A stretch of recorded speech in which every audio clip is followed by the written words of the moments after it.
One. All right. What is going on, guys? Christian from the Lay and Pray MMA podcast, joined as always by Trent and Jeffrey. What's going on, boys? How's it going? What's going on?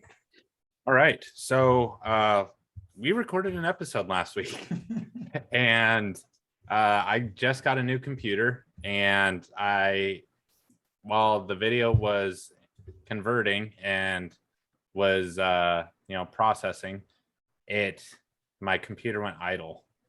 So it was set for after 30 minutes to go idle, or after 30 minutes of being idle, it would go to sleep. So then it completely deleted the video that we recorded. So we had a video ready to go last week, and it went bye-bye. Sorry. Things happen. Like we said, guys, we're not professionals yet, and technical difficulties keep coming. Yeah, we've had like the worst luck with technical difficulties, mostly sound. Yeah, but and a hacking. Yeah, and all hacking of our Instagram account that happened. Yeah. So Dr. Hong, you're welcome. In South Korea, You've got a sweet setup that you're welcome. And you got a cute cat. So yeah, but basically we talked about just some MMA news, and talked about how it had been a while since we did an episode because I was on vacation. You guys, Jeffrey, you're getting back into school and got the kid, and then you guys got families, and then Trenton's got the kids and wife and family, and so yeah. But other than that, what were you guys' thoughts on the only fight that I really cared about last week was the Anthony Smith and Ryan Spann fight, the main event. And I thought that Anthony Smith came out aggressive as fuck and pissed off, and it played out in his favor. It was probably his best showing in the octagon, even when he was at 185 and he was, the larger guy when he was fighting in middleweight. I still think that this was his best showing. I mean, every single punch that he landed on Ryan Spann, it was like it wobbled him. So I thought he looked phenomenal. It was a great performance, and it was nice to see him back in the win column and calling out Rakic. They already fought once. Rakic won by unanimous decision, but that'd be a fun one, and it sounds like they're going to try and run that one back in December. So yeah, I feel like he came out with something to prove in this one, and he did. He's still at the top of the division. Like he's still in the mix. A couple more wins or whatever, maybe he'll get a title shot again. I think that's what he really came to prove, and I think he did that. So yeah, man, I think we said it in our recorded but not posted episode that look, and he's a fucking savage, you know what I mean? Like, you never know what if you get a healthy guy into the octagon, like, he's gonna smash. He's fucking amazing, it's just about health.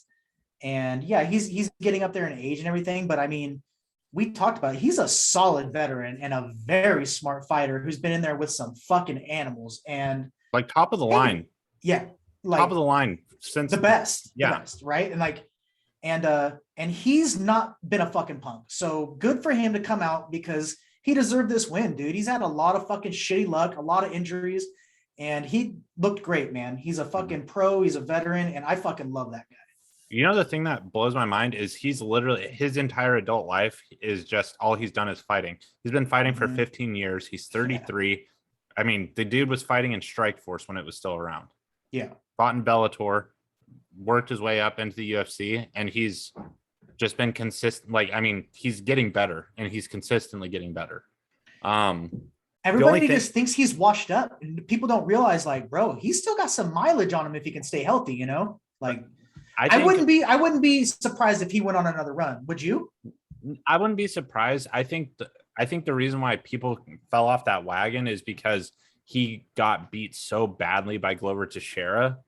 Yeah. I think that was the biggest reason why people kind of jumped off that train, because I mean, when you look at him, he could have taken that loss to John Jones when he got hit with that illegal knee. He could have taken it and pulled an Aljamain Sterling, and he could have been the UFC champion. Yeah. But then, John Jones would have fought him in an immediate rematch and would have absolutely starched him, is probably what would have happened. But obviously, that's not the kind of guy that Anthony Smith is, and he wants to earn it the right way by winning, not pulling some bullshit. So, yeah.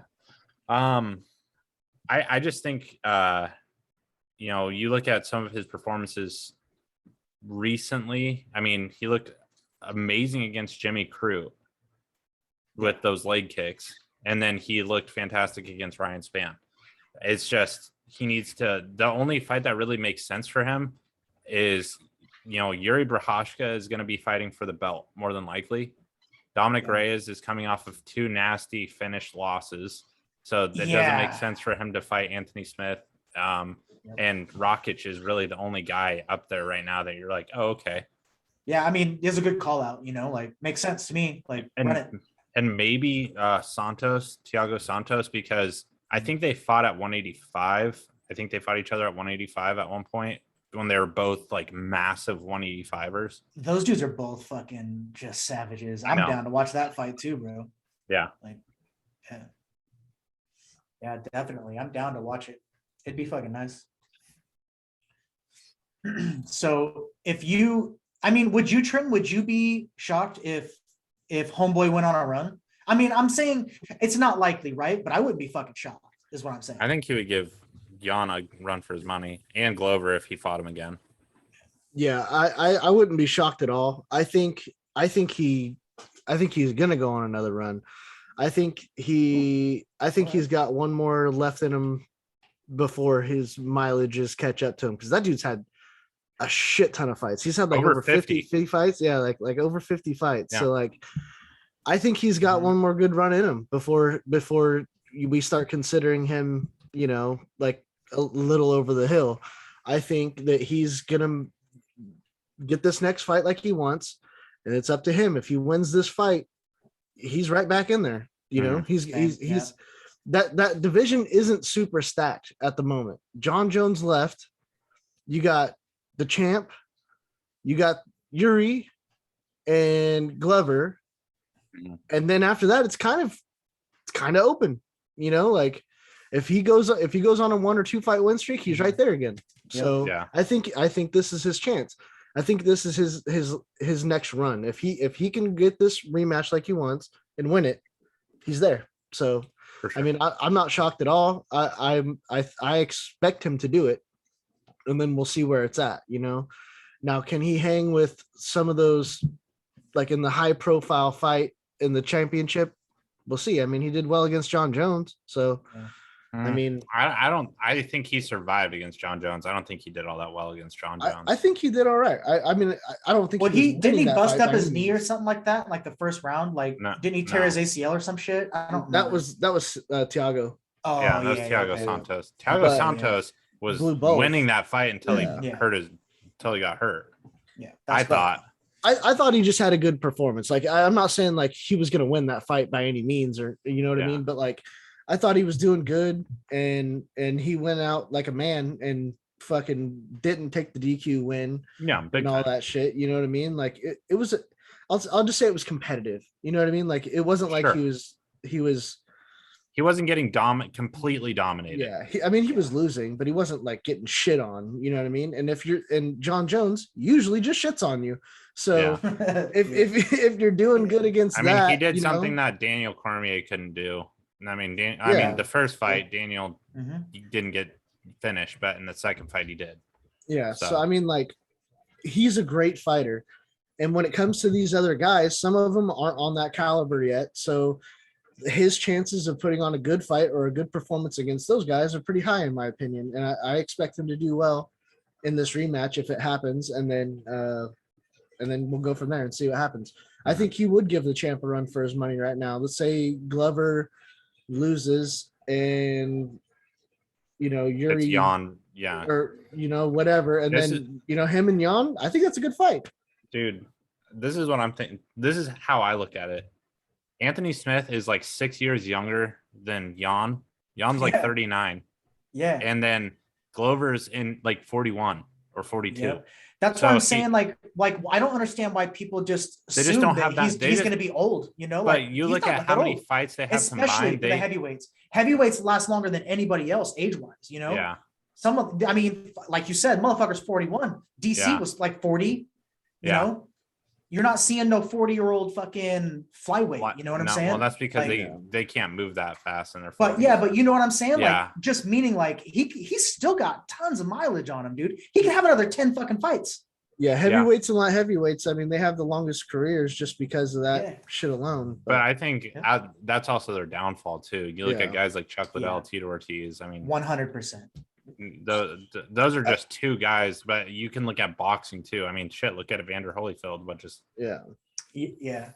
So, I guess in terms of keeping it, this wasn't in our notes, but in terms of keeping it on John Jones, you know, since we're just talking about 205, I read a report. I think it was on MMA Junkie. But basically it looks like John Jones he said that he's trying to get up to 275. Like he's trying to get his body acclimated to 275 before he gets, you know, before he fights at heavyweight. So yeah, he wants to cut 10 pounds for heavyweight. That is so wild. He wants to Brock Lesnar it. I mean, I think if it's anybody's gonna do it, he can fucking do it. He's gonna be a bad motherfucker, dude. Yeah, I think it's a bad move to be that big. If anything is proved, if anything is shown us about the heavyweight division is about 240, 245 is just probably 235, 245. That's probably your most like legit weight for that division. You still can move, you still have cardio, and you're still big as fucking enough to handle anybody. That's what like Stipe, you know, Daniel Cormier. I think Kane. I think that if 10 pounds is fine. I think 10 pounds is fine because if you're dropping that 10 pounds, that means you're doing a lot of fucking cardio. You know, like you're like your shit is. You could take 2 pisses and a shit and sleep, and then So if he's gonna keep that power, he's only cutting 10 pounds. I'm not talking about the cutting. I'm talking about the, he's put on fucking 65 pounds or 60. At the end of the day, he's put on 40 pounds of muscle. But a 275 pounder is not a 275 pound John Jones. No, you know what I mean? John Jones is going to look good. He is fucking different. John Jones is going to look good if he can carry himself like a Francis can. You know, Francis is just a big dude with a big fucking frame, and like he's got that power and speed, and that all comes natural to that motherfucker. Now, if John Jones is 265, 275, and he's looking slow and he's that's going to be a problem. If John Jones has 275 power, 265 power, he already right now he's better than anybody has ever been technically. Yeah, in the heavyweight ever, like across all MMA. Mm-hmm. He's gonna fucking dominate, dude. This is what I'm thinking. I wonder what it's gonna be like for him when one of those heavyweights kicks his fucking legs. Like, if they were smart, they would go after his legs. I'm telling you right now, if the motherfucker's 275, his legs shouldn't be that little no more. Yeah, exactly. But they are gonna be. Dude, I'm excited to see this guy. Unless he's top heavy as fuck. You know what I mean? Like, have you seen his back? Nah, but he was always like super lean and tall, though. You know, it wasn't just his legs. He had the boxer body. He's got big body, little legs because they fight at that light. That's Deontay Wilder. But like, let's be real. Like, if he's putting on that much weight and he's doing squats and he's doing all these leg workouts, his legs shouldn't be that fucking small anymore. If he just put on 30 to 40 pounds of muscle on his upper body, that's a fucking mistake. You know what I mean? It's gonna be like he's just working fucking uppers, dude. Yeah, all I can think of is, do you guys remember on Austin Powers Goldmember when Austin Powers is the top part of the nurse's jacket and Mini-Me's the little legs? He's like, whoa. I think, dude, I don't. Hey, you know what, man? When it comes to life, I'm not taking a page out of fucking John Jones anything playbook, right? But like, but in the fight game, whatever the fuck John Jones wants to do, I'm down with it. Like, okay, you're the best ever, dude. Like, do what you want, man. I'm cool with it. He knows what he needs. It's hard to fucking doubt him. I'm not really doubting it. I'm just saying that, like, I hope he learned from other people's mistakes and I hope he doesn't come in there too fucking heavy and too slow and lethargic, and just thinking that he's gonna like, oh, if I'm this big, I'll just fucking out muscle everybody. But even if John Jones don't get hypey like slows that. down 15%, he's still faster than everybody in that division. Yeah, probably. But all it takes is one sledgehammer of a hand from Francis. Guys, look, I get it, man. I really don't think Francis and John Jones will fight. I really don't think that fight will ever happen. I do. I hope it does. I hope it does. I think they're both prima donnas that want more money, and they ain't gonna pay that fucker. They ain't gonna pay either one of them. I mean, you make a very good point, but if you're gonna fight and if you're John Jones and you come back for anything but that, like, go. Because I guarantee you, he would get an instant title fight. Yeah. Like, that's the only fight to make. Yeah, 100%. Like, what are you gonna do? Give him fucking Stipe? No. Fucking Curtis Blades? You know what I mean? Like, you'll fucking murder somebody, bro. I mean, like, the only way they do it, and we know how they do these fucking fight cards too. Like, if this is gonna happen, it's gonna happen at like UFC 300, and John Jones is gonna be sitting out for 3 years. That's only 34 pay-per-views away. That's 34 months away. That's 3 years away from this motherfucker. Hey, you know what I mean? Like, you gotta do what you gotta do. That's how John Jones sitting out for 3 fucking years. John Jones got his legs built up, bro. Yeah. You know? Maybe that's what he's waiting deadlifts, on. Baby. Squats.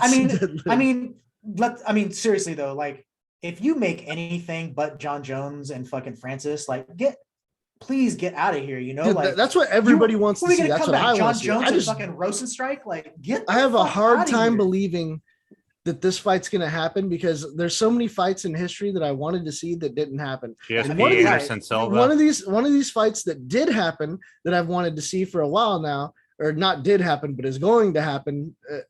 Fucking knock on wood. Gaethje and Chandler. Like, that's fucking dope. But let's be honest, like, that's 1 in a million, because every other time, so many fucking times, GSP, Anderson Silva, fucking like Khabib GSP, Ferguson? Fucking Khabib, for like, just somehow these big fucking things don't work out for the UFC somehow. I don't know if it's because they don't want to kick out the wallet book or like the pocketbook and pay the fucking shit or what, but somehow, some way, these big fights don't end up happening. And it sucks. Yeah. I just feel like that's the only thing that can happen. You know, like, that's the one that should happen. Yeah. If they throw John Jones and Stipe, I mean, sweet, that's a good fight. They tried getting that one organized. You know what I mean? They tried getting that one organized. Yeah, like, honestly, I as a fan of Stipe, I think that would be a terrible fight for Stipe, because it's like, dude, you're on the back. You know, you're checking out now. You should not be taking any more damage. I have a hard time understanding you as is. I don't know if it's because of the amount of trauma you've taken to your head or your brain, or if it's because that's just how you talk all the time, or what the case is. But it's getting to a point now, like, honestly, for people, it's not just you. When I watched him get knocked out by Francis, I instantly turned, like, usually I'll listen to the post fight, you know, like, interview and stuff like that. I didn't even want to watch him get knocked out like that again, because it was like, it was honestly sad. I was like, I don't know, because he'll never get that title back, and obviously Dana doesn't like him, because apparently he doesn't play nice with Dana, but that's because Dana was, you know, pushing Francis so hard that he wasn't getting any respect, and, you know, he didn't get instant rematches. You know, Dana, as soon as he got knocked out by Cormier fought Derek Lewis. He didn't get an instant rematch. So yeah. Well, Dana knows too. I think Dana's on the same page that you are. You know, like, Dana's very smart when it comes to that shit, man. Yeah. You know, like, the head injury and shit. He's a fucking smart guy, dude. Like, he knows that's not the fight to make. That poor man. No. You know? No. He's watched more fights than probably anybody in the history on earth right now. And he knows his fighters as well as anybody in the game. So if he sees that and he's like, you know what? Like, I think it's time, you know, like, we got to start winding down here. It's probably a fucking smart move. You know what I mean? Bro, you've seen him on post-fight press conferences when the cat is sitting right there after getting his fucking ass beat. and He's they're like, yeah, we're gonna have to talk. yeah. I think we need to talk about that right Yeah. now. You know, and he'll look. How many back and times be have you like, done it to "We're fucking gonna do Cowboy? that." And Cowboy's Yeah. just like, oh, you know, I got another one. Fuck it. Yeah, but Yeah, but you that's know, because but Dana knows, you know. Yeah.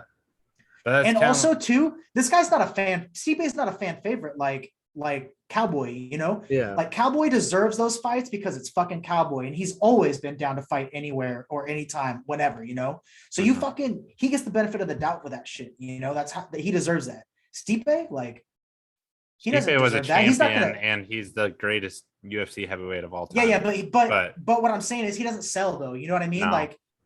Like he Cowboy has sells because he does cowboy shit. He does crazy shit. That's why everybody loves Cowboy. I mean, but and he puts on entertaining fights, obviously. Stipe has like Demetrius Johnson syndrome, you know. Demetrius Johnson was the best ever, dude. You know, but nobody watched, and so he didn't get that benefit of the doubt from Dana. You know, like when it comes, one to loss, all they this, cut his ass. Yeah, they traded him. Demetrius, they're like, we're gonna trade you for Ben Askren, who hasn't fought in over a year. He's got a bad hip. He needs a hip replacement, and he's gonna get baptized by, street Jesus here in 5 seconds. 5, 4, 3, 2, 1. Yeah, all right. Let's get rid of him. Let's throw him a fight to Damian Maia. He's gonna get submitted, and then we'll cut him. Yeah, or he'll retire. I mean, he beat Robbie Lawler. Yeah. Everybody's beating Robbie Lawler now. I guess talking about, other characters in terms of the fight game, another guy who's a promoter for what's Oscar De La Hoya's, what's his Triller? Golden Boy? No. Golden Boy Golden Boy or something like that. or Golden Boy Promotions. Yeah. Talking about Oscar De La Hoya real quick. Obviously, he had to pull out of his fight with Vitor because of COVID. I think he got COVID. And then he's comes out within the last day or two and is saying, I am offering Floyd $100 million for a fight, like a rematch. And it's like, bro, that's literally half of your net worth. I honestly, I messaged in the group chat. I was like, $100 million. I was like, I don't even think the dude's worth $100 million. And he wants to do, and then I looked it up and I was like, oh, I'm stupid because it says his net worth is 200, but that's half of your net worth. It's like, what are you doing? A lot of fucking money, dude. Yeah, but if I were Floyd, like, what do you do? I just think it's so stupid. I think Oscar's doing anything he can to remain in that spotlight that short amount of time that he had leading up to the Vitor fight. Yeah. Which I honestly think Vitor probably would have beat him. Because Vitor's on that juice. Yes. Yeah, I don't. This one pisses me off. Just stop already. You know what I mean? Like, just stop, bro. Stay fucking retired. It's done. When was the last time you fucking fought Oscar? Like, I don't know. It's dumb. I mean, he's fought plenty of his old ladies, I'm sure, dude. I'm sure, bro. It's just like, just chill the fuck out. And then put their Stop clothes your on. bullshit. Yeah. That's true. That's very true. And then just let life go, enjoy your $200 million that you're worth and fucking go sell off in the sunset somewhere. I'm tired of this bullshit. Mountains of cocaine. Yeah, That's what you've been doing forever. And just Scarface that shit. Yeah, just get out. That's the thing that I don't understand. The guy is like constant. I think that's the reason why he's still hooked on coke. I think it's because he can never find that drug that's as good as fighting. Bro, if they go to Florida though, man, they might not test for coke, dude. Like he could be coked out of his mind. Yeah, I don't care. Fight. I hope he never fights again. What I'm saying is like, Floyd, do you think if he was coked out of his mind, do you think he stands a chance against Floyd?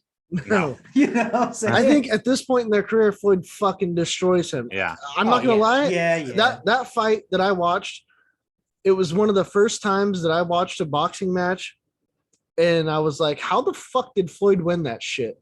And maybe at that time I didn't understand what boxing was, but I thought Oscar clearly won that shit in my head. I was like, dude, Oscar won that fucking fight. And then they said Floyd won. And I was like, that shit don't make no fucking sense. Like, I guess I don't understand what I'm watching. That was how I felt that one fight card that we fucking had not too long ago.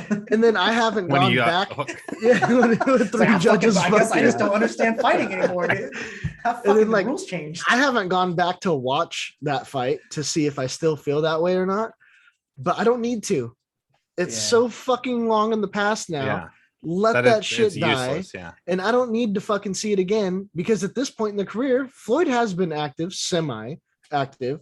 Floyd fuck him up. You know what I Yeah. mean? Like I'm Yeah. over it. I don't want to see it.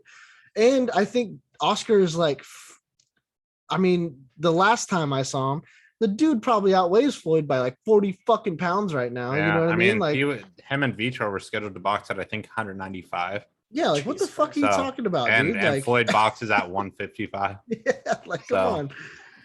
Yeah, but that was just something that I saw, and I was like, dude, you got to be kidding me! Like, are you doing anything to just stay in the? It's just one of those fucking publicity stunts. It's one after the other, after the other, after the other with boxing, right? Mhm. And dude, at the beginning of this, I was thinking to myself, like, whatever, it's good for the sport of boxing, you know, like, fuck it. It's attention to the sport. Any attention is good attention. And now I feel like I fucked up. I feel like boxing's a joke. Like, I fucking really feel it turned into a joke. It's with a all this joke Jake Paul when- shit. Yeah. I think it's a joke. It's a fucking joke now. It's a joke when more people are focused on who is Jake Paul and Logan Paul. Who are they going to fight next? When they're not even thinking about what about the fact Canelo has a fight this weekend and he fucked up the dude at the press conference because he was talking about his mom. So he punched the guy, drew first blood. Nobody was talking about that. I saw that on Bleacher Report. Let's talk about the fact that Anthony Joshua has a fight coming up. Nobody's talking about that. Let's talk about the fact that Deontay Wilder and Tyson Fury are going to be fighting in October. I blame Mike Tyson and Roy Jones Jr. No. All these fucking fighters want to come back now and fight their legacy fights and all this bullshit for a bunch of cash because for one, Mike Tyson and them did it, but also because you get these fucking basketball players that are trying to box and they're making more money than these fucking ex-boxers do. And they see that shit. They're like, well, I fucking used to be the champ and fucking blah, blah, blah, blah, blah. I could still get paydays for this shit if I just come back and do this. Like, stop, please. It's very weird though, because boxing is a sport. Like, if you take care of yourself, you can spend a long fucking time. Yeah, Bernard Hopkins. Bernard Hopkins, like 53 or some shit. Fucking and looked savage. Great. He looked great. I mean, the last one didn't, you know. It looked great until he didn't. You know, yeah, but I mean, the fucking 100 of them before that, looked great. But I don't know, dude. Boxing to me is just, it's not fun anymore. Like, I'd fucking way rather watch. There's a reason that in America UFC has taken over because fucking boxing is a joke, and this made it worse, man. Like, I thought it was gonna bring eyes to it and it was gonna like up the competition, you know. It fucking did the exact opposite. Now you have this ass clowns running around. There's a reason why Vitor's not in the UFC anymore. There's a reason why BJ Penn isn't fighting right now. There's a reason why Anderson Silva is not in the UFC. There's a reason why all these fucking fighters that are the shit Tyron Woodley are not in there anymore. Yeah. It's because they're getting too fucking old and they're not as good as they once were, and the competition is rising. They got to get the fuck out while they can. Now, you don't get to go backwards and fucking be like, hey, man, I haven't fought in 10 years. You know what? I think I'm going to go fucking fight Floyd Mayweather right now for 100 mil. It's like, shut the fuck up, dude. Know your place. Yeah. Your time is over. Like, it's like The Rock used to say, know your role and shut your mouth. Exactly. Yeah. The shitty thing is, dude, the more we talk about it, like the more it's gonna happen. But like, you have to talk about it and call its absurdity out and be like, this is all right. Can we fucking stop this, please? This is fucking dumb. The problem is, as absurd as we see it, some people are like, yeah, fuck yeah, let's see it then. You know, like, let's see that shit show. And I'm like, I don't want to fucking see the shit show. I want to watch Jake Paul get knocked out. That's what I was hoping Tyron would do, and it didn't happen. And I was like, well, that tells you how good they are at picking their fucking opponents. You know what I mean? They'd be like, you know what, dude, there's something about this, like whatever it is, they pick them out, you know? Well, he's a whole weight class above the kid. You know what I mean? Like, fight somebody your size, fight somebody that's relevant, and see what happens. It's going to be a fucking problem. Look, dude, if I'll watch a fucking Jake Paul fight, you know, or because he's fucking actually decent, but I want him to fight. I won't watch Logan. Me neither. But I want Logan or Jake to fight legit boxers. Stop the fucking bullshit hey, and if you're that let's go with Fury. prove it. Put him up Yeah, against Fury. Prove it, you know? he's trying to get a fight with Tommy Fury. Fuck Good. it. Let's see what happens. Tyson's younger brother. Dude, Man, you can't you cannot think of a more. I was Opposite like, family. I was like, wait a minute, that's Tyson Fury's younger brother. He's a dime piece. Yeah, it's like, dude, motherfucking dime piece. Meanwhile, he's looking like got the fucking drunken gypsy over here. I was like, Jesus Christ, he got hit with the ugly stick. He just got good fighting skills. Meanwhile, Tommy got the good looks. Yes. I mean, what would you rather have? Be the baddest motherfucker in the world, or the best looks in the world? But you might have to fight Jake Paul because you ain't that great he's either. Making money. He's making money either way. So it's true. But you can go down as one of the greatest boxers of all time, or you could just have good looks. Yeah, true. All right. This is kind of in the boxing, but bare knuckle fighting. It's been reported that Paige Van Zant's contract is almost up. I think she signed a 3-fight deal with bare knuckle fighting championship. Obviously she's lost both of her fights. I think she has one more, and then she is trying to go to Bellator. Her husband Austin Vanderford. I don't remember his name.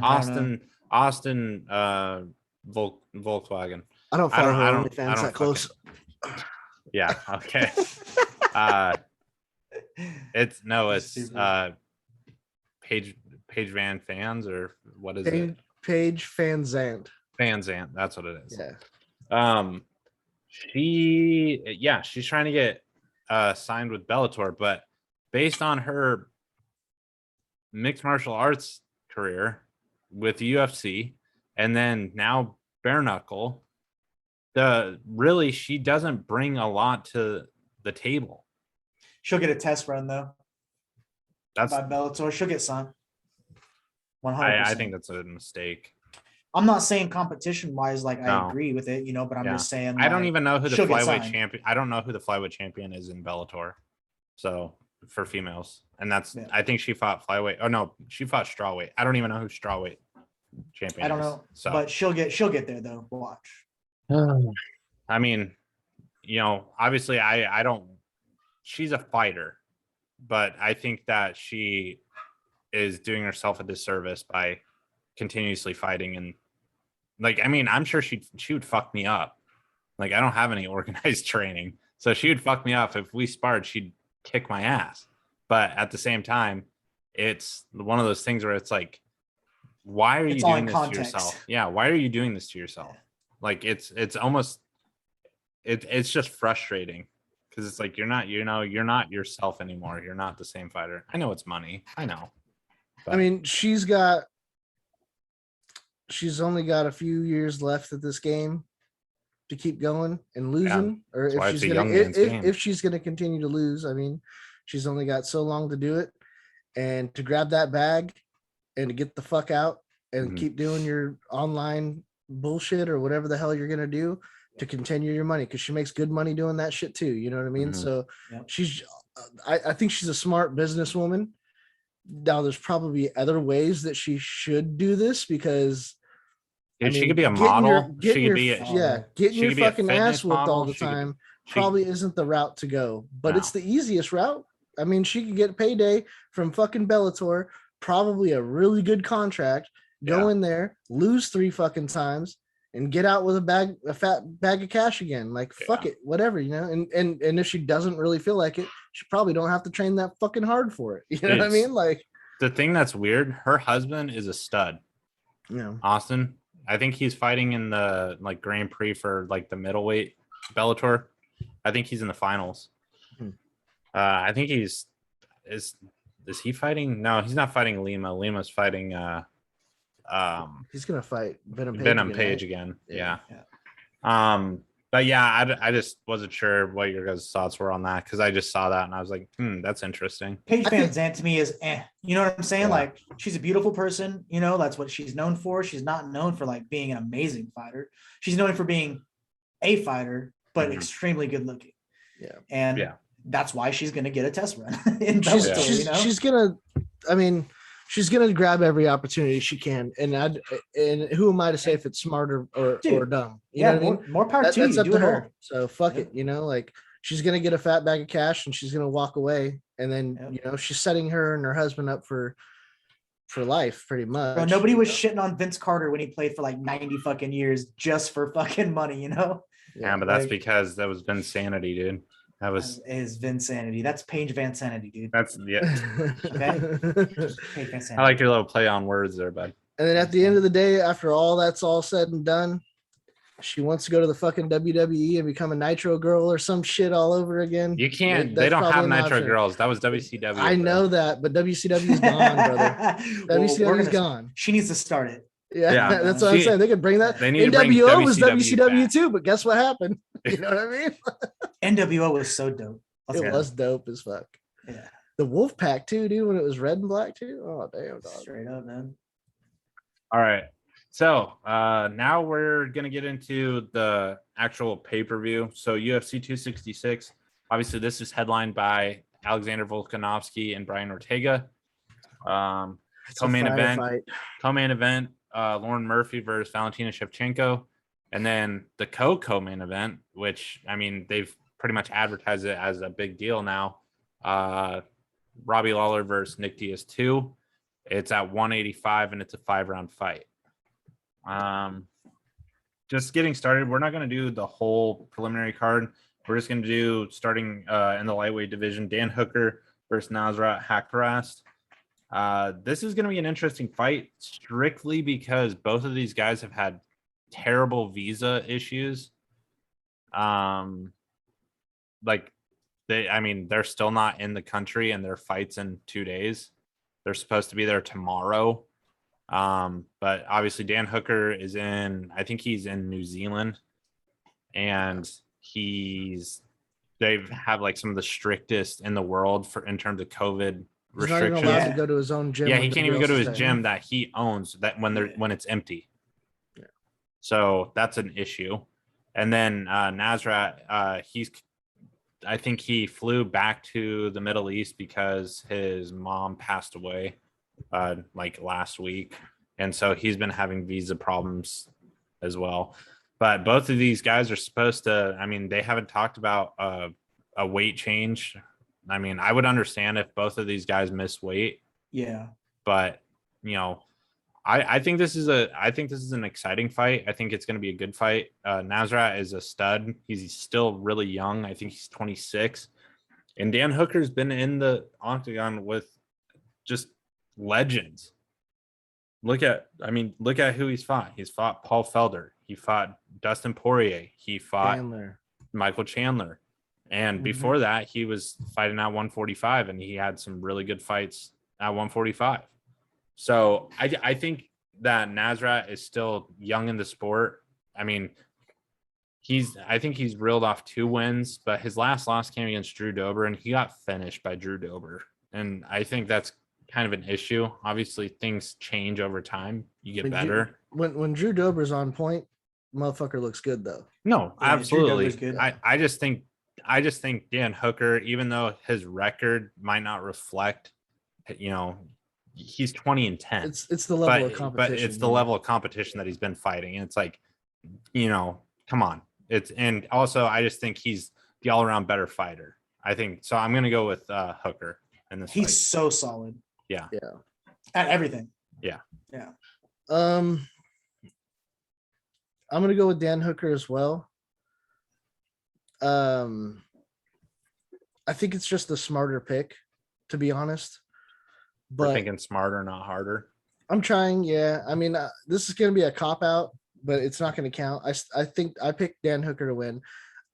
I honestly think Nasrat's going to win though.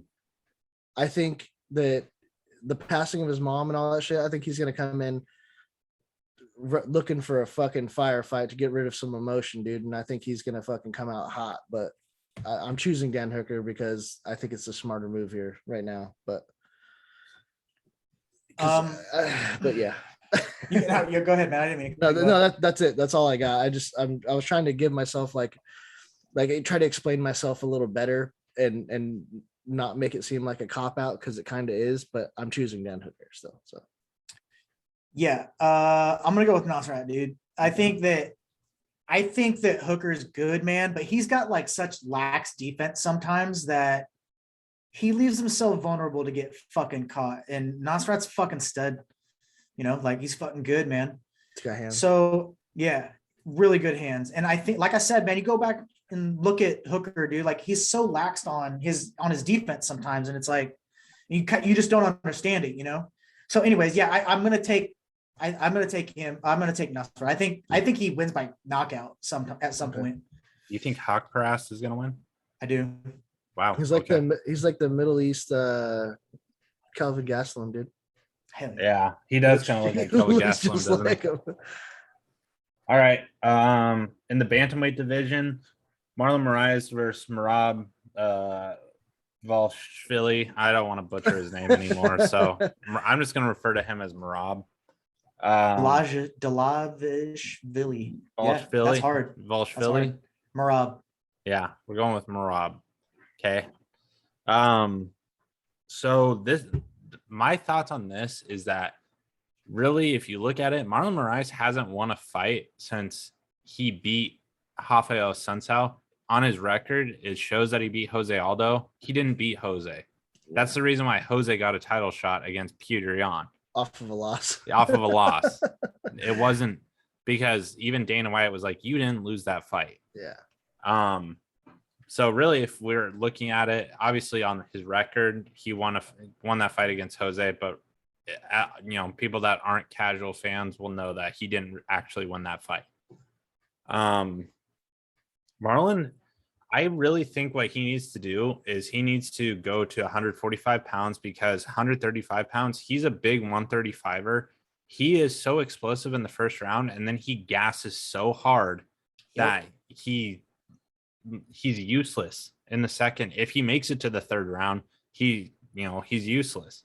Second and third rounds are tough. Look what he did to Henry Cejudo. He was kicking the shit out of Henry Cejudo in that first round and then got finished. And essentially, my thought was he just got so tired and just said, fuck it, and he gave up because he was so tired. Meanwhile, Merab he's on the come up. The dude is he's a cardio king, dude. Yeah, and he is a takedown beast. Mm-hmm. You look at his last 3 or 4 fights, he is attempting close to 20 takedowns almost every single fight. He's getting, he has his takedown percentage probably isn't that great because he attempts so many takedowns, but at the same time, he's probably going to set a record at some point in that division for takedowns. The dude's a stud. I'm going to go with Merab strictly because he has the style that is great against, the type of fighter that Marlon is. If he can withstand that first round, that onslaught in the first round, and he gets takedowns and just wears him out for, the rest of the fight, then he'll be good. Unless Marlon hits him with, like that knee that he hit Aljamain with or some other just amazing shot, I'm going to go with Merab in this fight. I'm going to go with Merab as well. I think Marlon Moraes is as dangerous as anybody can be in that fucking division. The dude is a stud. He's fucking powerful and fast and crazy. But like you said, that dude gasses out and he's got cardio issues and I think he's got a little bit of quit in him. You know what I mean? And I just think that Merab, he's going to take him down. He's going to do everything he can to survive that first round. And then after that, I think he's going to have his way with him. Mm-hmm. So I think Merab's going to win this one. I don't want to hit too much on this. Chris, you fucking nailed it, dude. Everything you said is exactly what I was going to say. You're absolutely right, dude. Like that motherfucking, he's a savage in the first round. But the pace that Merab puts on, he's not going to be able to withstand that. There's no fucking way. That dude could do that for 5 rounds. Yeah, there's no fucking way he's gonna fucking survive that, So look, man, and this is that classic thing, and I've never heard this anybody say this, but we've talked about it consistently on this podcast, is name one fucking person that fundamentally reinvented themselves after this long of a career when it comes to cardio. There's not one. Not fucking one, dude. No. So that's a discipline that you have to be disciplined to do it. And most people are like, I'm not gonna get on the fucking I'm not going to go Aerodyne run bike for fucking yeah, hours. Yeah, I'm not going to go do that. I'm not going to go swim Yep. in the pool against the current. That's the reason why I have a lot of respect for Khabib, because that motherfucker was going in the wintertime, jumping in a river, swimming up river. And it's like, you crazy son of a bitch. So, yeah.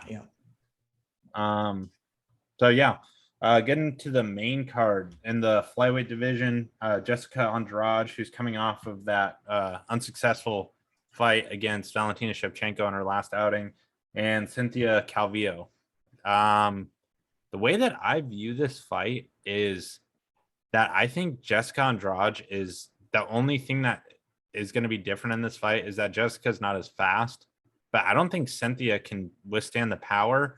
And I don't think that Cynthia's ground game is nearly as good as Jessica's.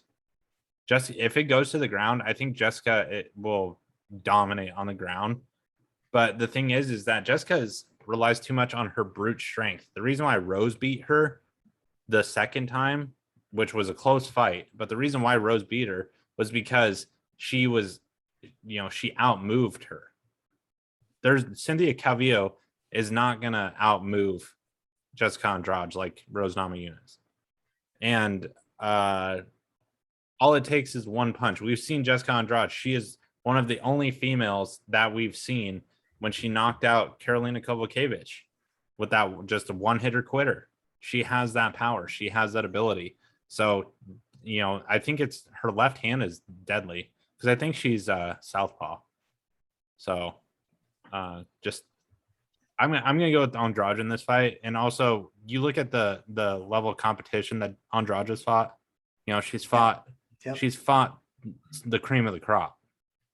So, and she's touched shoulders with Valentina. So, we'll see. Look, I'm a fan of Cynthia Calvillo. She's from Cali, isn't she? Yeah, she's out at Alpha Male, but oh yeah, there you go. That was in Tahoe in my heftier days. He's got it set in his background, dude. Yeah. He's got new babies and shit, dude. It's like, nah, Calvillo, dude. Nah, she was cool. We ran into her in Tahoe and everything. I'm a fan. I just think that at this point in the career, dude, Andrade is still a fucking beast, dude. Like, she's powerful. I just think she's gonna be too much. I think she's too strong. Too much power. Her hands are fucking nasty. Cynthia's gonna have to take her down and just lay and pray, dude. Wrestle. I don't think she has that good a ground game to do that's what I'm saying. That's why I'm still choosing Andrade. Yeah. She's gonna have to do everything she can, and I don't know if she's gonna be able to do that for 3 rounds while avoiding getting fucking hammered on. You know what I mean? Like, that's a tall task. I think she's good, and I think she's only gonna get better, but like, I just think it's a little too much too soon right now, in my opinion. I got Andrade on this one. I'm gonna go with Andrade too, dude. And it's not. I want to pick Calvillo because I like her, and we're homegrown. You know what I'm saying? That's how I'm gonna be with Lauren Murphy. Just give it a couple. Exactly. I knew you would too. But like, dude, Andrade she has so much fucking power, man. And on the ground, like, what are you gonna do? What are you gonna do to her? She's such a good fucking wrestler. She's such a good fucking jiu-jitsu practitioner. Yeah. She can stand and bang with you. I mean, she's not the best boxer, but she's got fucking power. So it's like, yeah, she got fucking power. So it's like, man, what the? I want to pick Calvillo, but like, I don't see any holes in where she's gonna fit in. Like, so yeah, dude, Andrade. Like, I think it's gonna go to the cards, like the judges, but I don't think that Calvillo like makes it close. No. So let's take a look at some of the people that Jessica Andrade has fought and either beaten or lost. So she's fought Tisha Torres. There's a solidified name. She fought Karolina Kowalkiewicz and knocked her ass out. That's a pretty solidified name. She fought Weili Zhang. Obviously, she lost. She fought Rose Namajunas twice. She fought Caitlin Chukagian, who she's a staple in that division too. And she fought Valentina.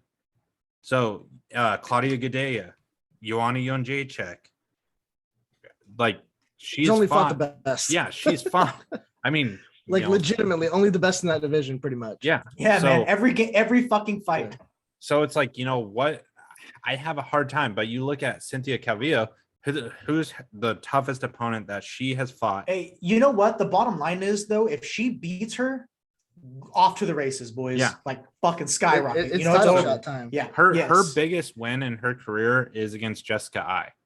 Yeah. And her last fight, she's coming off of a loss to Caitlin Chukagian.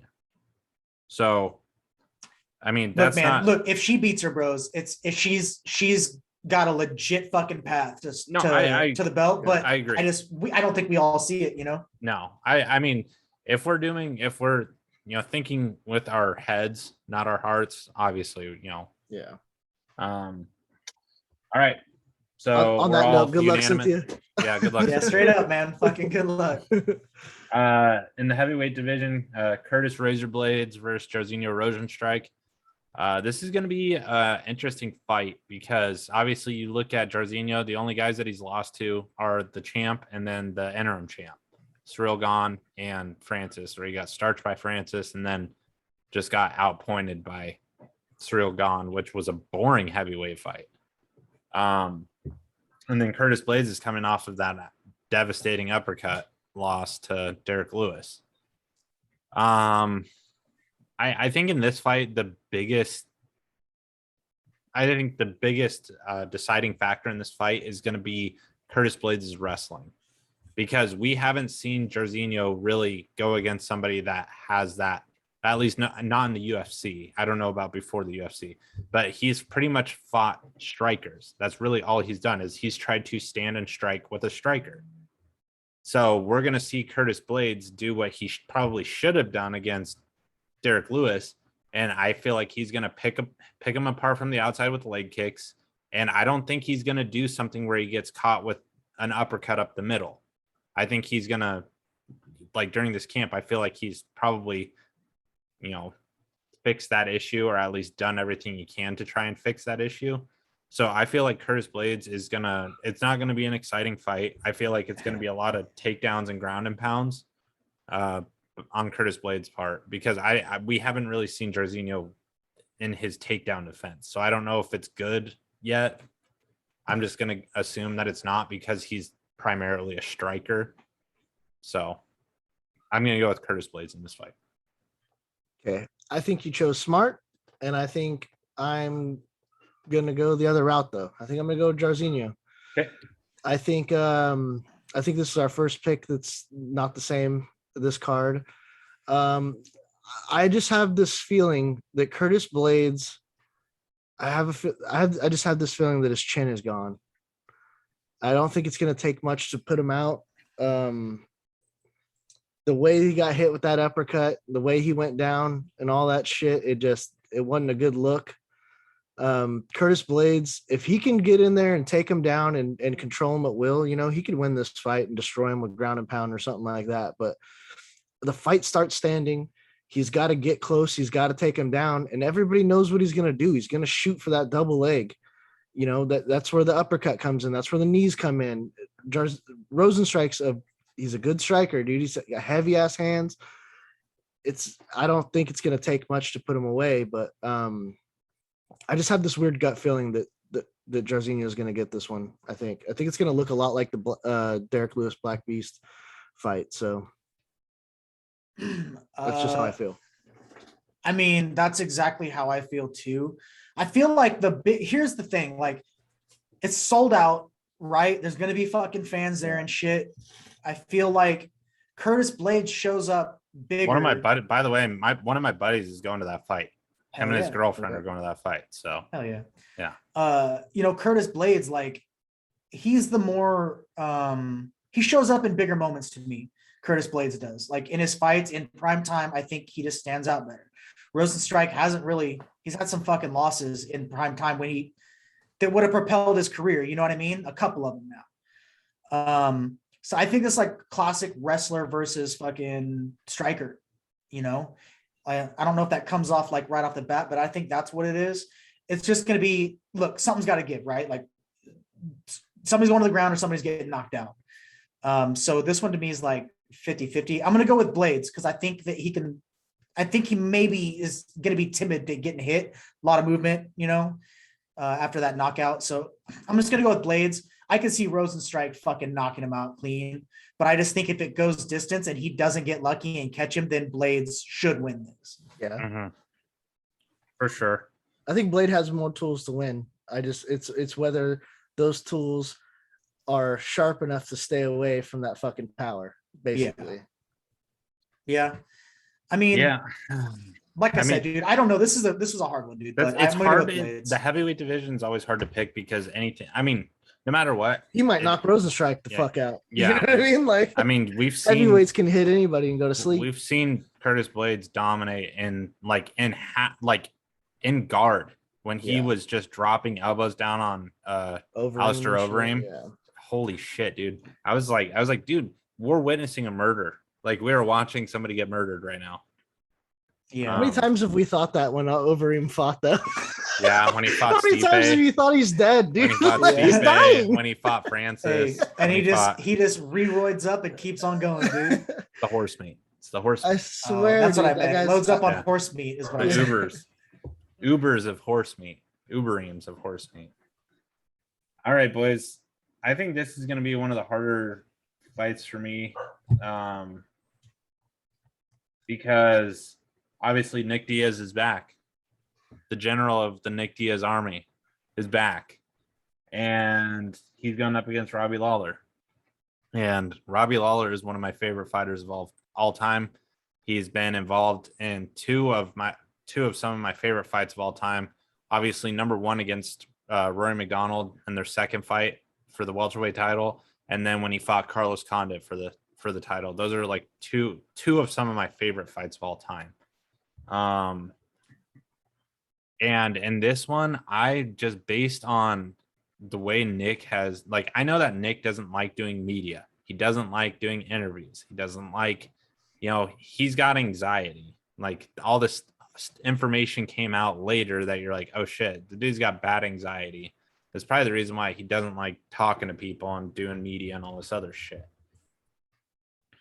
And I really think Robbie is going to dominate this because Robbie's been active. Nick hasn't fought in 6 years. Doesn't mean that he hasn't been, fighting at all. Like, I mean, I'm sure he's trained his ass off.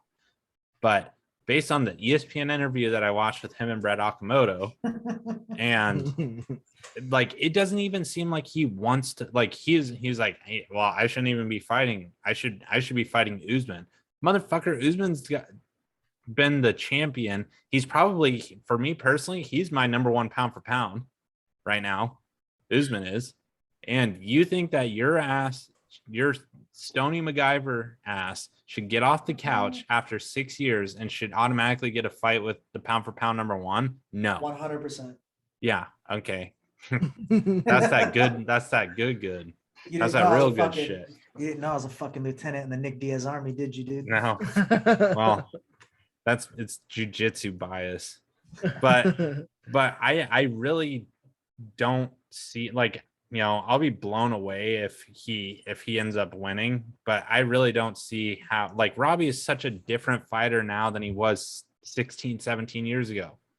Like, Robbie is a solidified fighter. Yeah, his record is 28-15. I get it. You look at who he's lost to recently. I get it. But at the same time, it's a young man's game and they're getting up there in age, which is the reason why they made this fight, which is the reason why they agreed to move it from 170 to 185 3 days before weigh-ins, because they know that they're going to completely deplete themselves of everything they've got just to make the weight, and then they're not even going to come and perform on Saturday. So I'm going with Robbie in this fight. It'll be great to see another Diaz out there. Good for Nick coming back. But I really feel like his bad business dealings and people screwing him over is the biggest reason why he's coming back. I don't think it has anything to do with him really wanting to be back. I feel he wants to fight Kamaru because that's the biggest money payday. It's not because he feels like he can actually beat Kamaru. He could survive against Kamaru. That's it. I don't even know if he could. Yeah. So I mean, let's be real, dude. Yeah. Kamaru's a fucking beast. So that I feel like his bad personal business has now forced him to have to fight because he needs money. I should fight Kamaru when I come back, bro. That should be the only fight. Bitch, you can't make weight. Like, Yeah. like, what the fuck are you talking about? Like, come on, man. I got Robbie Lawler in this. I think they're both at this point past their prime. Robbie's been more active. Yeah, you know, taking 6 years off because you were supposed to get a 5-year or a lifetime ban, and then it, changed. But I saw videos in the past where he's just fucking drinking and fucking partying and all this shit, dude. It's not like he's been 100% taking care of himself this whole fucking time, and then this whole not being able to make the weight. So let's make it at 185 bullshit. Like, these are all red flags, dude. The dude, like, I saw one interview where it looked like it was heavily edited and it looked like they had 95 fucking takes per question or some shit. And he looked great, dude. Sounded great. And I was like, this is awesome. And then I saw the other interview where they didn't do that shit. And I was like, this motherfucker could barely carry on a conversation right now. Like, what is happening? Like, it was bad. Like, I think he's going to come out. I think he's going to look lethargic. He's going to look slow. He's going to look like nothing like the Diaz of old. I think this is a money grab. And I hope I'm fucking wrong because everybody loves the Diaz brothers. Let's be real. But I just feel like this ain't it, Chief. Like, this ain't the way to do it. No. I think Robbie's gonna win this one. I just feel like he's gonna be able to go the 5 rounds. I think he's gonna have the cardio. I think he's gonna have everything that it takes and the hunger for revenge. He got fucking KO'd and embarrassed in that fight, in a fight that he was supposed to win way back in the day, 17 years ago or whatever the fuck it was. Like, that's because he was the solidified name in the UFC at that point. He wants this one back. Diaz don't even want this fucking fight. You know what I mean? Like, that should kind of tell you what it is, in my head. But I mean, I think it could be competitive or whatever. I don't know that someone's going to go to sleep or anything. I think that Robbie's been in the game for a long time now, and he's seen the evolution of the sport.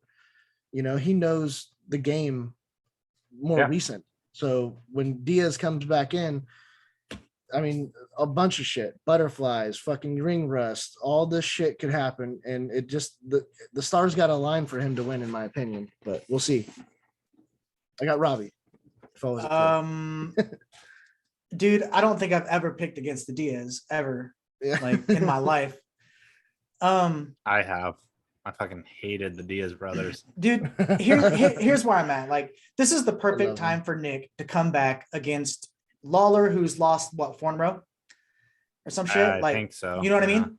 So, like, the last time that Robbie Lawler even looked good was probably Ben Askren, and he lost that fight, right? Like, I mean, we know how it ended, but, like, that was the last time he, like, came out with fire and looked good. He dropped Ben on his head and then punched his face, drilled it through the fucking mat. As much as we like are shitting on Diaz, like, dude's probably going to go 5 rounds with no problems. The problem, he's a triathlete, so yeah, exactly. Like, so even though if he's not in fighting shape, he's going to be in fucking shape. It might not look like it, but he is. And then, but at the same time, if you think Robbie goddamn ruthless fucking Lawler ain't coming out and trying to knock this motherfucker's head off, you are fucking high. He wants to get this one back. Yeah, 100%. He said it in an interview. He's like, this one got to me. Like, I'm going. And I'm like, here we go. Like, here we go. I wasn't going to take his life. I was going to take his soul. Yeah. I wasn't just going to take his life. I was going to take his soul. To me, it's like, I do like me some Nick Diaz, but all the shit leading up to it, the weight shit, and like I said, dude, ruthless Robbie Lawler is going to go out there and try to fuck somebody up. And here's the thing too. Yeah, he's old. Yep. But he can, we all know he can take a fucking ass kicking for 5 rounds and not fucking flinch. So there's nothing, I just don't think that Nick's going to be able to fucking do shit to him for 5 rounds.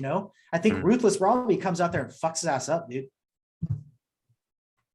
I mean, that sucks to say because I'm a big Nick guy, Nick Diaz guy. You're a big Nick. You're a big Nick guy. Big Nick guy. Let me see that big Nick. Let me see that big Nick energy, dude. Yeah, let me see that. Let's see that big Nick energy. Hey, not on the podcast, boys. Later.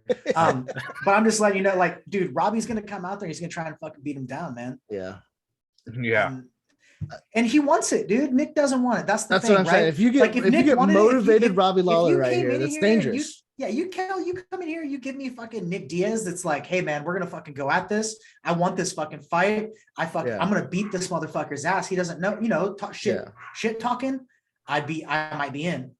But Robbie, you know what you're getting. Yeah. And he's gonna come out ferocious as fuck. Yeah, for sure. Oh God, this is the one fight now that I've been like dreading, because it's like, dude, Lauren Murphy is a fucking, first off, Alaska gal, 907 represent. Shout out. She's a plus 1,700 underdog. I don't think I've ever seen one that significant. Maybe Holly Holm, but I don't even think it was that much when she fought Ronda Rousey. I don't know about that. Maybe. Well, dude, I have Valentina by slaughter, and it's probably going to be in the first round, because Lauren Murphy, like, I don't know if you guys watched the press conference today, but it was like, it was almost cringeworthy, because Lauren Murphy is like, I mean, I like her because she's she's in the UFC. She's a UFC fighter, and she's from Alaska. Like, I will always represent. I will always support, just like Jared Cannonier. Same. But with that said, this is like the steepest task. This is like, we're asking a lot out of her. And then she goes to the press conference and she's like, is trying to convince herself, like she's saying things to try and convince herself. Like, it's almost like she's trying to shit talk, but she's doing it kind of respectfully. She's like, it was like, she got asked and she's like, well, I'm just going to keep doing what I've fucking done. I'm just going to keep getting wins, because she's won 4 or 5 in a row. And it's like, yeah, but some of those fights were split decision wins. So those were close. Those could have been losses. So you need to realize, like, you're going to be standing in front of one of the baddest women on the planet come Saturday when those cage doors close, and you're going to have to convince yourself that you believe exactly what you said during the press conference, because she makes it seem like she's going to go in there and just completely outclass her. But I don't see a single thing that Lauren Murphy does that's better than Valentina. Valentina is the superior on the ground, superior striker. She's the superior dancer. First off, let's get that clear. And she's just all around the better mixed martial artist. She's one of the greatest female fighters of all time. And yeah, period. Absolutely no doubts. That being said, Lauren Murphy feels like she can out wrestle her. And it's like, if you go to the ground, you don't think that Valentina is going to throw up a submission or reverse you and then put you in a crucifix like she did to Jessica Andrade.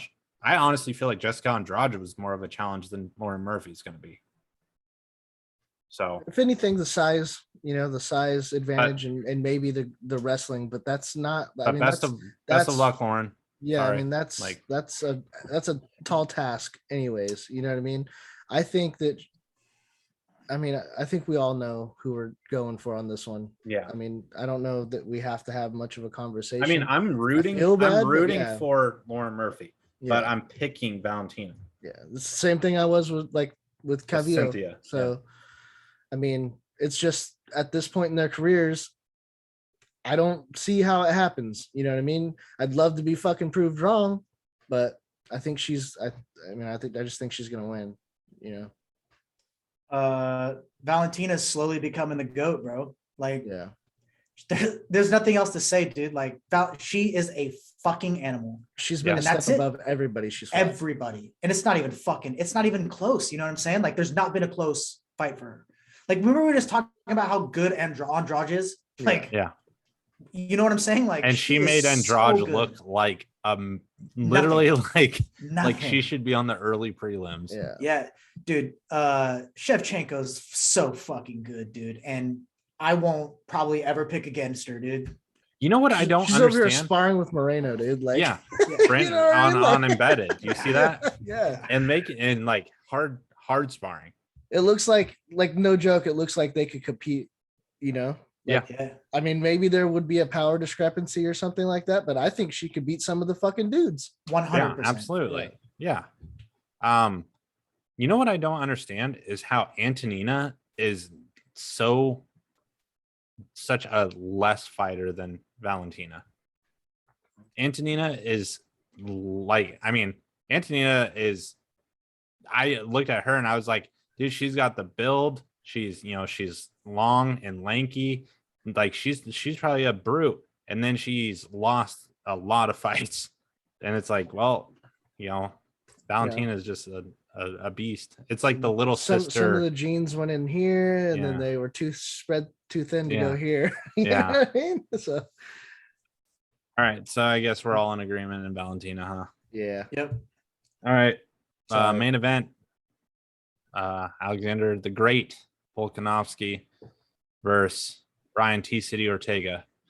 Obviously, both of these guys were coaches on The Ultimate Fighter this most recent season, which Brian Ortega's team started out hot. They won, I think, like the first 4 or 6 fights, and then after that, it just completely fell apart and blew up. So, and I'm pretty sure that it was Team Volkanovski's guys in the finals for both weight classes. During that, obviously, they had a lot of banter. Apparently, it's public knowledge that Brian Ortega popped hot, a few years back for some drug, and he got a suspension.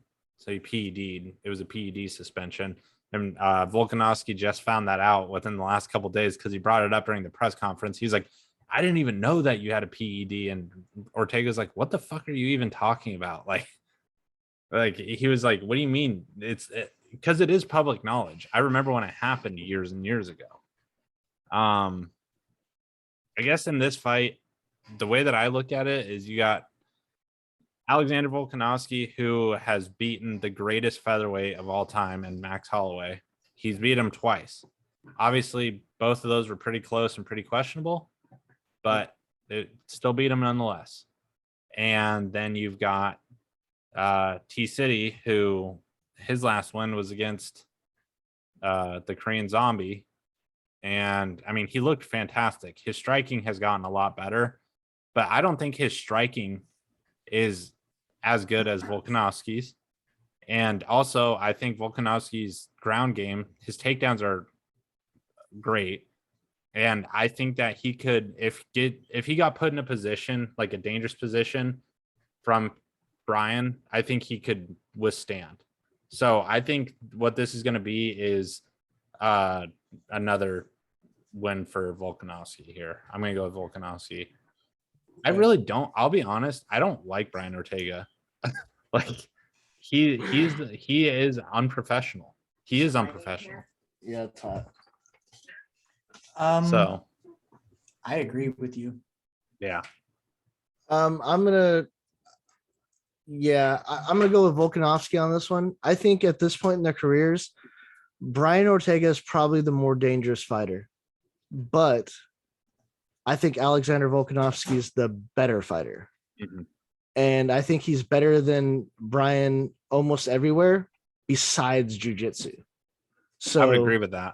You know, like, I mean, at that point, you got to worry about jiu-jitsu, and then everything else that you do should carry you through that. You know what I mean? Like you should have better striking. You're throwing kicks, you're throwing heavier punches, harder punches. You know, Brian Ortega kind of adopted like a Diaz style stand-up, like with the hands, like it's more of like a volume punch. You know, it's still got pop on it, spinning back elbows and shit, and it's like, what the fuck? But it's punches in volume. You know what I mean? Yeah. Like he's throwing a lot of them. When he was fighting the Korean Zombie, it was a shit ton of strikes. You know, but at the end of the day, I think Alexander's just the better fighter overall, and he should win this fight. and it should probably be a rematch between him and fucking Max Holloway again. For the third as fight. much as I probably don't want to see that fight again, that's probably what needs to happen. I do, if the because I think Yair Max will Rodriguez beat fight's him. not going to happen, you know. Yeah. I think Max won the last one, so Yeah, so do I. but I thought he that's lost. me. I thought he lost the first. I thought he won the second. Yeah. So I mean, And it is what it is, but I I think the just leg think he's a better kicks. fighter. I think the leg kicks in this fight are going to be like we need to, because Volkanovski is just, that's one of his things now is, you know, he doesn't throw him like Jose Aldo used to, but he does it enough that it's still effective. I think Volkanovski's speed is going to be a problem here, but I also think that Brian Ortega's reach and height is going to be a problem for Alexander. True.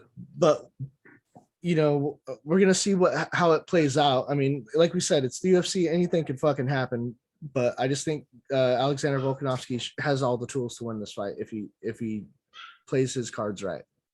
Sweet. Look, I think Ortega's very fucking good, man. I think he's very good, and his jiu-jitsu is creative and it's fucking good, man. It's very good. It's some of the best, and his striking has got exponentially better. But Max beat the absolute fucking piss out of him, dude. Like, I couldn't believe he took. Do you remember the part in the fight where Max grabbed his hands and was like telling him, like, no, you got to put your hands up. Yeah, he grabbed his hands and put them up. Like, it what was the wild. fuck? And you know, Volkanovski's beat him twice. You know, we're 1-1 even, at least. You know, they were great. Like, look, man, Volkanovski's got so much power and he's so fucking fast and he's so smart and he keeps such a good pace that's hard to fucking jits, man. You know, so I just think that Volkanovski's better, dude. I like Ortega as a fighter, but dude, Volkanovski's better. He's more dangerous everywhere except jiu-jitsu. And even then, like, good luck submitting that motherfucker. Mm-hmm. So I'm all in on Volkanovski, man. Look, he could keep it close, but the later rounds, I think Volkanovski runs away with it. If it goes, you know, 3, 4, 5, I don't think it's close after that. I agree. Well, Ortega's had problems with making weight too. Yeah. So we'll see how much he's depleted come tomorrow when he weighs in. Yep. All right, boys. That's it for me. I don't know if you guys have anything else to add. That's it for me, man. That is it, sir. I got to get going. All right. Yeah. So Trenton, if you want to, you can get off if you need to. We're just gonna do the conclusion. If you guys are watching us on YouTube, please make sure to subscribe to the channel, hit those notification bells so you can see when we post our videos. And yeah, Trenton's giving kisses. And then also make sure to comment on the videos down below. And then if you're listening to us on podcast platform, also make sure to check out our YouTube channel. And then we just appreciate all your guys' support. Other than that, got anything to add, Jeffrey? Nah, man. Appreciate it, brother. Sweet. Good time. Yep. I'll talk to you guys later. All right, man. Later.